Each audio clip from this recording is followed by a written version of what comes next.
Students, आज हम class 12 maths bridge course के बाद बीएससी ब्रिज कोर्स में पहुंच चुके हैं। इसमें आप ओनली ब्रिज कोर्स के बारे में नहीं देखेंगे, आप इसमें बेसिक के साथ में पढ़ेंगे। फाउंडेशन क्लासेस भी है इसमें, यानी आपका मैथ्स पूरी तरीके से इसमें परफेक्ट हो जाएगा। देखिए, तो ये कुछ कंटेंट मैं आपको बता देता हूँ और चैप्टर पे पहुँच जाता हूँ। Foundational mathematics.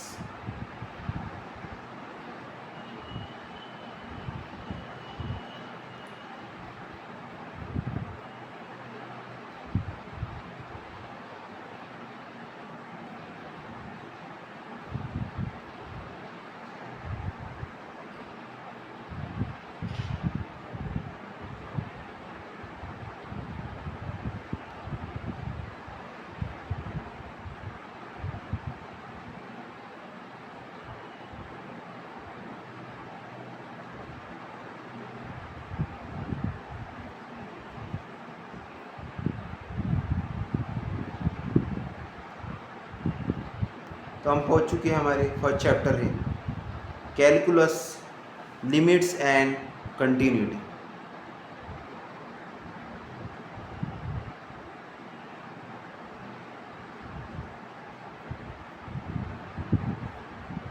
मैं चेक कर रहा था कोई प्रीवियस चैप्टर तो नहीं इसमें। तो पहला चैप्टर हमारा कैलकुलस ही है, कैलकुलस, लिमिट एंड कंटिन्यूटी। इसमें देखिए लिमिट क्या होती है। लिमिट हम लगा चुके थे कि इस तरीके से लिमिट होती थी, इसको लिमिट कहते हैं। Limit x tends to x+3 = 5। तो इस तरीके से लिमिट होती थी। अब लिमिट के टू टाइप्स, एक है LHL, लेफ्ट हैंड लिमिट। जैसे कि तो एक इक्वेशन है कुछ इस तरीके से, यहाँ पे एक इक्वेशन है, यहाँ पे एक इक्वेशन है। तो लिमिट क्या होगी, दोनों तरफ से लिमिट होती है। लिमिट x + 5, यहाँ पे होंगी x टेंड्स टू 2, और यहाँ पे कुछ लिमिट होंगी x टेंड्स टू 3। अब पहले हमको देख लेना है x प्लस क्या है, 5 है, तो इसका 2 आता था आंसर। तो यहाँ पे x प्लस होना चाहिए 3 + 4। 5 + 2 7 होता है, 3 + 4 भी क्या होता है 7, यहाँ पे 3 है। तो यहाँ पे कुछ लिखा होगा x + 4, यानी एक नंबर यहाँ पे बढ़ गया।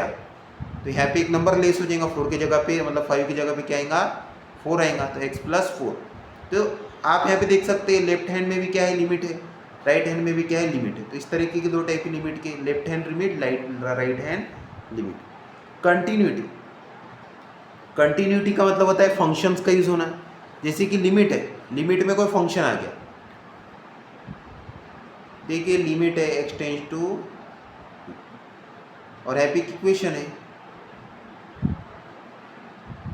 f of x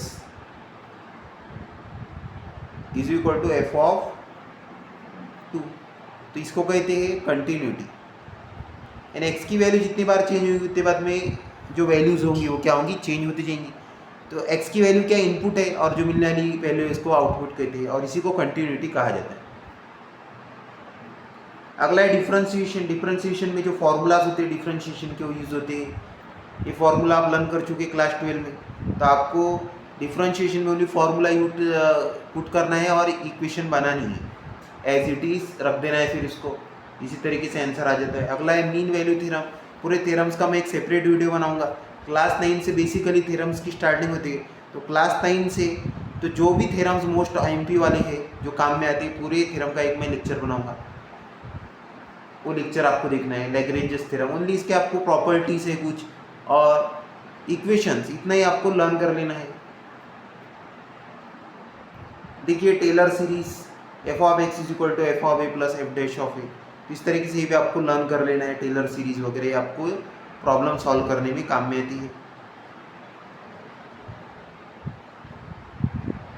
application of derivative, application है मतलब उसको कहाँ यूज़ किया जाए। इंक्रीजिंग है, डिक्रीजिंग फंक्शंस होते हैं इसमें। अगर f of x की वैल्यू देखिए ग्रेटर देन 0 है, 0 से बड़ी है, तो इसको क्या कहेंगे हम, इंक्रीजिंग। और f of x जो फंक्शन है, इसकी वैल्यू f' of x है, ये f' of x < 0, तो इसकी डिक्रीजिंग वैल्यू है, कम वैल्यू आ रही है, तो इसको क्या कहेंगे हम, डिक्रीजिंग फंक्शन।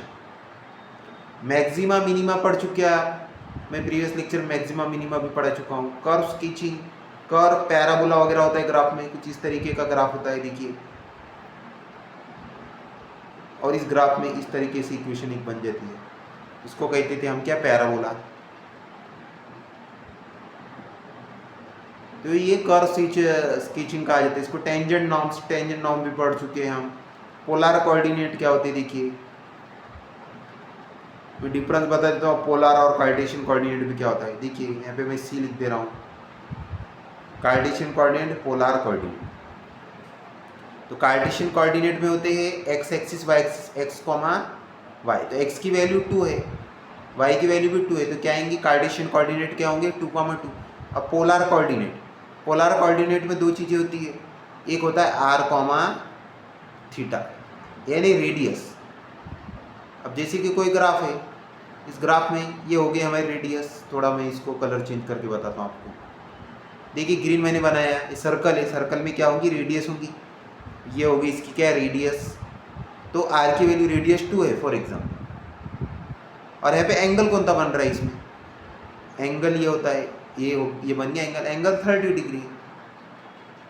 इसको हम रेडियन के फॉर्म में भी लिखेंगे। 30 डिग्री को क्या कहते हैं हम, 6 3 जा 18, तो π/6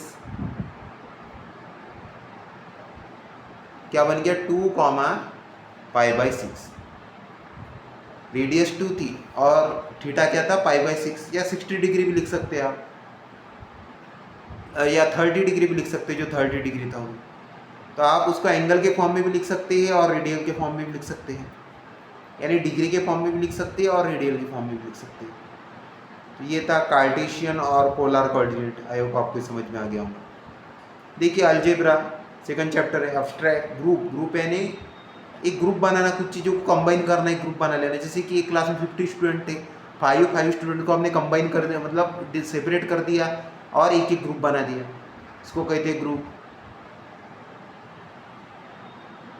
ग्रुप का इंपॉर्टेंट प्रॉपर्टीज क्या है, ग्रुप क्या होगा, क्लोज रहेगा। देखो क्लोजर, अब ए कॉमा बी बिलोंग टू जी एक ग्रुप है, ए और बी उसके क्या एलिमेंट्स है, उसमें बिलोंग करते हैं। एसोसिएटिव लॉ देखिए, ए इंटू, इसको मल्टीप्लाई का भी साइन बोल सकते हैं आप, ए इंटू बी इंटू सी। तो ए इंटू बी ब्रैकेट में, सी सेपरेट है, तो ए इंटू बी इंटू सी तीनों को साथ में मल्टीप्लाई करेंगे तो आंसर क्या आएगा, सेम आएगा। तो हम इसको सेपरेट कर सकते हैं, ए इंटू ब्रैकेट बी इंटू सी, इस तरीके से भी लिख सकते हैं। इसको एसोसिएटिव लॉ कहा जाता है। सेकंड, इसको परम्यूटेशन भी कहा जाता है, ए इंटू ई। अब ई की वैल्यू है 1, ई की वैल्यू होगी 1, तो ए मल्टीप्लाई बाय, जिस जब ए का मल्टीप्लाई 1 से होता है तो क्या आता है आंसर, ए आता है, तो ए इंटू 1 ए का इन्वर्स ए के साथ में होगा तो क्या आता है 1, और 1 किसकी वैल्यू, ई की, तो क्या लिख देंगे, ई लिख देंगे हम। साइक्लिक ग्रुप देखिए, एक सिंगल एलिमेंट से पूरा ग्रुप जनरेट करना। जैसे जी क्या है, ग्रुप है, G is equal to a comma a square comma a cube, यानी नंबर तो आपको जो दिख रही है इसमें वेरिएबल क्या है, ए है, और पावर बढ़ती जा रही है। तो इस तरीके से एक ए नंबर लिया और उसे क्या बनाएगी, एक साइकिल बना दी गई। वैसे एक नंबर लेंगे 1 से साइकिल बनेंगे हम क्या, 1, 4, 9, यानी 1 2 3 के हम क्या लिख रहे हैं, स्क्वायर्स लिख दे रहे हैं यहाँ पे। तो इस तरीके से हमने क्या किया, स्क्वायर्स लिखे, एक स्क्वायर्स का क्या बनाया, ग्रुप बनाया। इसमें सब एलिमेंट्स एक जनरेटर से बनते हैं। अब एक जनरेटर, सेकंड एग्जांपल में, फॉर एग्जांपल अगर 2 है तो 2 का क्या होगा, पावर 1, 2 की पावर 2, 2 की पावर 3, 2 की पावर 4, यानी 2 वेरिएबल सेम है लेकिन उसके जो पावर्स है वो क्या है, डिफरेंट है। इसको कहा जाता है एक एलिमेंट से अलग अलग जनरेट करना है। एलिमेंट तो सेम है लेकिन हमने क्या किया, उसकी पावर चेंज कर दी। परम्यूटेशन ग्रुप, परम्यूटेशन का मतलब होता है रीअरेंजमेंट। जैसे कि 1 2 3 का 3 2 1, इसको परम्यूटेशन कहा जाता है। 1 2 3 को हम क्या लिख सकते हैं, 1 3 2 लिख सकते हैं, 2 1 3 लिख सकते हैं। सब ग्रुप में अलग अलग, जैसे कि एक बहुत बड़ा ग्रुप है और उसमें सब डिवाइडेड ग्रुप्स है।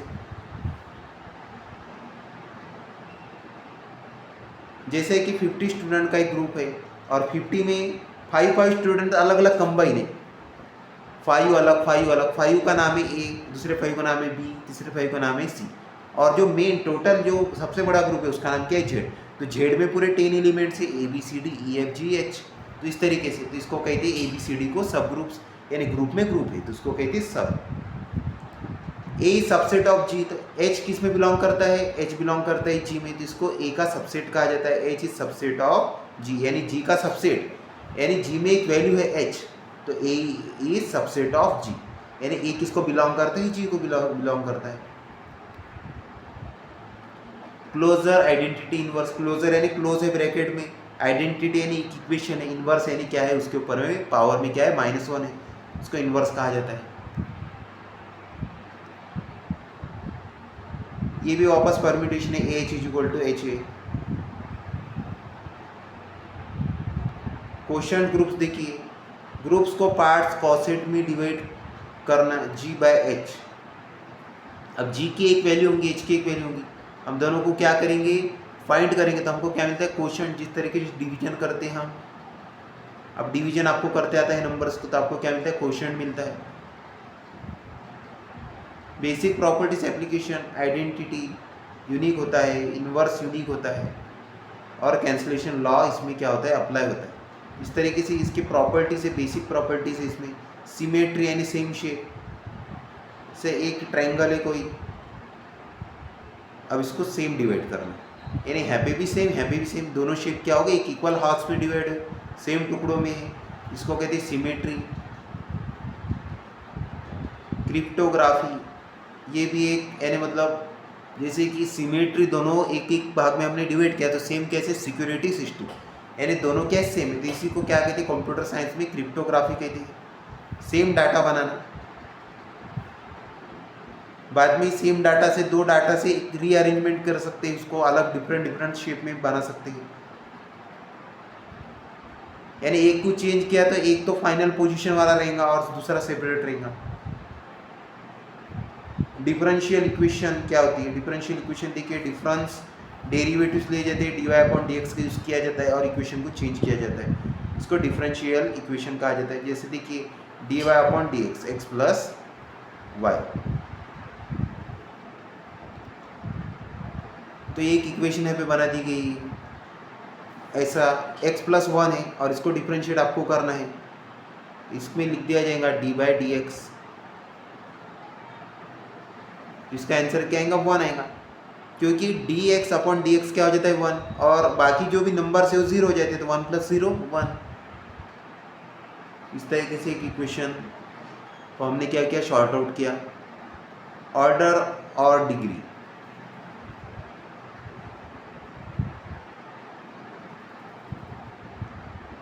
ऑर्डर और डिग्री आपको पता है, जैसे D square Y upon D X square, तो यहाँ पे ऑर्डर क्या हो गया, सबसे ज़्यादा पावर क्या थी 2 थी, और डिग्री ऑफ पॉलिनोमियल भी क्या था वही सेम ही था, डिग्री ऑफ पॉलिनोमियल।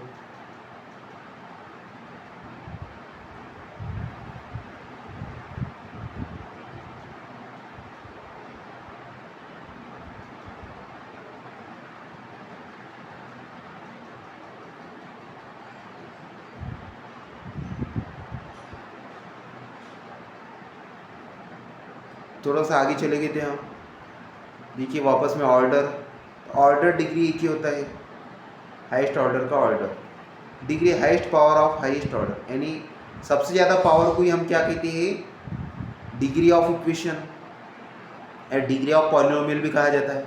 तो ऑर्डर भी 2 डिग्री भी 2, यानी ऑर्डर डिग्री दोनों सेम होता है। फॉर्मेशन ऑफ डिफरेंशियल इक्वेशन, अलग अलग इक्वेशन बनाई जाती है, जैसे कि y इज इक्वल टू कोई भी आप x के साथ में एक कांस्टेंट और सेकंड कांस्टेंट ले सकते हैं, जैसे y is equal to ax plus B. अब a और b की अलग अलग वैल्यूज हो सकती है, तो y is equal to 2x plus 4, तो ये बन गई एक equation. First order difference equation, यानी एक बार क्या करना उसको डिफरेंशिएट करना, जैसे कि D by D x of एक इक्वेशन है एक्स प्लस 1। पहली इक्वेशन में क्या था एफ ऑफ एक्स, यहां हम लेंगे एक इक्वेशन है F of Z is equal to value है एफ ऑफ ये जेड है, ओके, इसे लिख देता हूँ मैं जेड को और बना, F of Z is equal to X plus 1। अब इसको डिफ्रेंशिएट करेंगे हम, यानी एफ डैश आ जाता है सीधा। एफ डैश का मतलब होता है डिफ्रेंशिएट करना। डिफ्रेंशिएट करेंगे हम डी बाई डी एक्स, तो क्या हो जाएगा 1 हो जाएगा, D x upon D x 1, और 1 क्या हो जाएगा 0, इसके पहले हमने देखा था। एफ ऑफ जेड की वैल्यू क्या हो गई 1 हो गई। एफ डैश ऑफ एक्स, तो एफ डैश क्या बन गया फर्स्ट ऑर्डर, इसको डबल डिफ्रेंशिएट होगा तो डबल डैश हो जाएगा, F double dash is equal to क्या होगा 0। F triple dash is equal to 0 था तो 0 आएगा, अब 0 ही चलता रहेगा उसमें। तो एफ डैश का मतलब होता है first order, F double dash का होता है सेकंड, एफ ट्रिपल डैश का होता है थर्ड। तो आप जितने बार डिफ्रेंशिएट करेंगे उतना ऑर्डर बढ़ता जाएगा। तो ये था first order, second order, third order. I hope आपको ये भी समझ में आ गया होगा। लीनियर डिफरेंशियल इक्वेशन, अब कोई भी इक्वेशन जो होती है उसको कहा जाता है लीनियर डिफरेंशियल इक्वेशन। बाद में उसके डेरिवेटिव्स वगैरह को सॉल्व किया जाता है, D Y upon D X plus P Y is equal to Q, तो एक इक्वेशन बनेगी, तो इसको कहते हैं लीनियर डिफरेंशियल इक्वेशन। इसको लीनियर डिफरेंशियल इक्वेशन इसके लिए कहा जाता है क्योंकि इसमें D Y of D X भी आ गया डिफरेंशियल इक्वेशन का, और अदर इसमें क्या आ गई वेरिएबल्स आ गए, पी वाई, वाई एक वेरिएबल है, क्यू एक वेरिएबल है। इसमें एक्चुअली रिप्लेस कर दिया गया है, y एक एलिमेंट है, p एक वेरिएबल है, q एक वेरिएबल है, तो p q की रेंज बनाई गई है। इंटीग्रेटिंग फैक्टर, अब इंटीग्रेट करके फैक्टर जो बनाए जाते हैं उसको कहते हैं integrating factor. if is equal to e to the power integration p dx, तो इस तरीके से ये इक्वेशन बन गई, if की इक्वेशन है ये। इसमें p की वैल्यू दी होगी और उसको शॉर्ट आउट करना होगा, higher order linear difference equation. तो यहाँ पे इसका फॉर्म दिया गया है इस तरीके से, इसमें ए एन यानी एन की पूरी वैल्यूज पुट कर देनी, ए एन डी एन, तो 1 है तो a one d one y upon D x to the power 1। तो इस तरीके से एन क्या एक नंबर है तो नंबर्स दिए जाएंगे 1 2 3 सो ऑन, तो यहाँ पे आएगा A1 A2 A3, तो इस तरीके से क्या होगा सीक्वेंस बनता जाएगा और सो ऑन लिख देना है। कांस्टेंट कोएफिशिएंट जो कांस्टेंट हो y is equal to e to the power mx, एक एज्यूम की गई इक्वेशन। टाइप्स ऑफ रूट देखिए real and distinct, real and distinct में यूज होता है रियल नंबर्स का। रिपीटेड रूट्स, जो रूट्स बार बार रिपीट हो जाए, जैसे कि square root 2 plus 2 square root 2 plus 3 square root 2, तो स्क्वायर रूट 2 बार बार रिपीट होते जा रहा है तो इसको कहते हैं रिपीटेड रूट, वही रूट वापस आ रहा है। कॉम्प्लेक्स रूट का मतलब ये होता है कि एक रूट में एक बड़ी वैल्यू, जैसे कि square root of X plus 2x, square root of X plus 3x, तो इस तरीके से एक बड़ी रूट की वैल्यू होगी इसमें, तो इसको कहते हैं कॉम्प्लेक्स रूट। और रियल यानी अलग, square root of 1, square root of 2, square root of 3, square root of 4, इस तरीके से एक रूट्स की आई का अरेंजमेंट बन जाना, इसको कहते हैं real and distinct. Application and physics में यूज़ होता है, इंजीनियरिंग में यूज़ किया होता है ये motion, Newton's law, engineering, electric circuit, heat transfer, vibration में यूज़ की जाती है इक्वेशन से।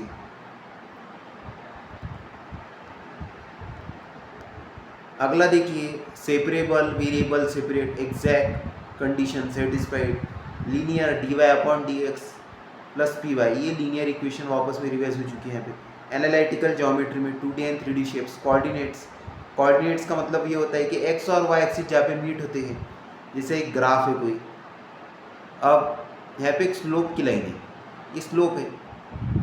अब इस स्लोप में यहाँ पे कुछ नंबर्स होंगे, यहाँ पे 2 था और यहाँ पे भी 2 था, ये 2,2,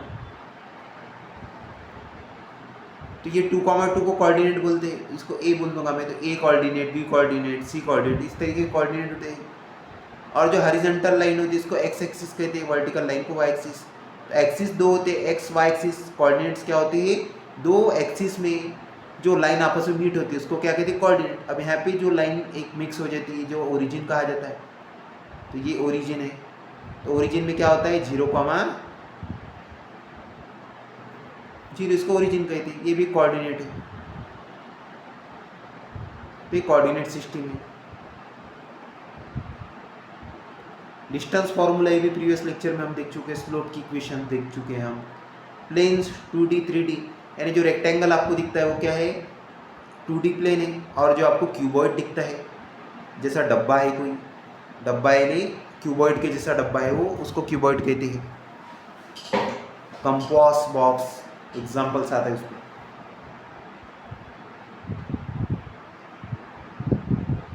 सर्कल्स के आपको स्टैंडर्ड इक्वेशन देखे हैं यहाँ पे, इसमें वैल्यूज पुट करना होता है और आपको आंसर निकालना होता है, रेडियस की वैल्यू निकलती है इसमें, ये भी हमने प्रीवियस लेक्चर में देख चुके हैं।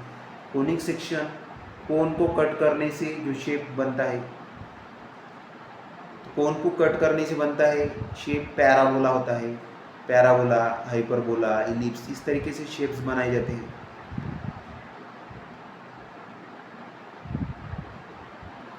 डिस्टेंस में आता है लाइन आता है, पॉइंट आता है, प्लेन आता है।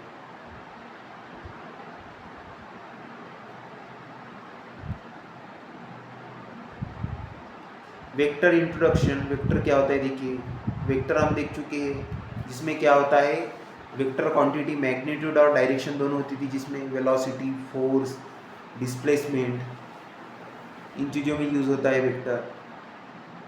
इक्वेशन बन गई a is equal to vector a is equal to a i plus b j plus c k. तो यहाँ पे बीएससी फर्स्ट ईयर का ब्रिज कोर्स कंप्लीट होता है। अब हम सेकंड लेक्चर में देखेंगे बीएससी सेकंड ईयर का ब्रिज कोर्स। आपको वीडियो को लाइक करना है, आपके फ्रेंड के साथ में शेयर करना है और चैनल को सब्सक्राइब करना है।